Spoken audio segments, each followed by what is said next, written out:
வணக்கம் நண்பர்களே! இன்னைக்கு நம்ம அழகே அழகு சீரியல்ல நம்ம மலர் வந்து எதிர்பார்த்துக்கிட்டு இருக்காப்ல. யாருக்கு? பாக்யராஜுக்காக எதிர்பார்த்து, பாக்யராஜ் வந்தோனமே சொல்லிடுறாப்ல, "இந்த மாரி உங்க அம்மா இப்படி சொல்லுவாங்க. இந்த மாரி உங்க அப்பாவோட இன்னர் வேற வந்து மதியத்துக்கு இது துவைக்க சொன்னாங்க. அதனால வந்து வந்த சண்டை தான். பிரச்சனை இல்ல. நீ வந்து சமாளிக்கிற.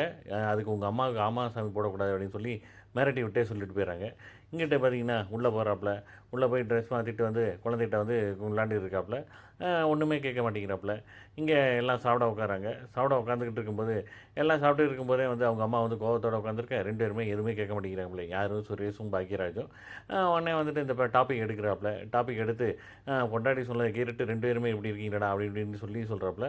உடனே பாக்யராஜ் வந்து சொல்லிறாப்ல, அவங்கவங்க இன்னர்வேர வந்து அவங்க தான் துவைக்கணும். இதில வந்து எதுக்கு வந்து மத்தவங்க துவைக்கணும் அப்படின்னு வந்து சொல்றாப்ல. அப்பாவே துவைக்க சொல்லுங்க அப்படின்னு சொல்லிட்டு சொன்னோனேயுமே, மூஞ்சி அடிச்ச மாரி ஆயி போயிருது அவங்க அம்மாவுக்கு. அவங்க போய் நாம தான் வில்லி மாரி ஆக்கிட்டாங்களோ அப்படின்னு வந்து சொல்லி புலம்பிக்கிட்டு இருக்காங்க. இங்க மலர் வந்து ஒரே சந்தோஷம். ஏன்னா பாக்யராஜ் இன்னைக்கு வந்து அவங்க அம்மாட்ட இப்படி பேசினது. அதுக்கு வந்து இனிமேல் வந்து நீ இப்படித்தான் பேசணும். மறுபடியும் மாத்தி இது பண்ணக்கூடாது அப்படின்னு வந்து சொல்லிடுறாப்ல.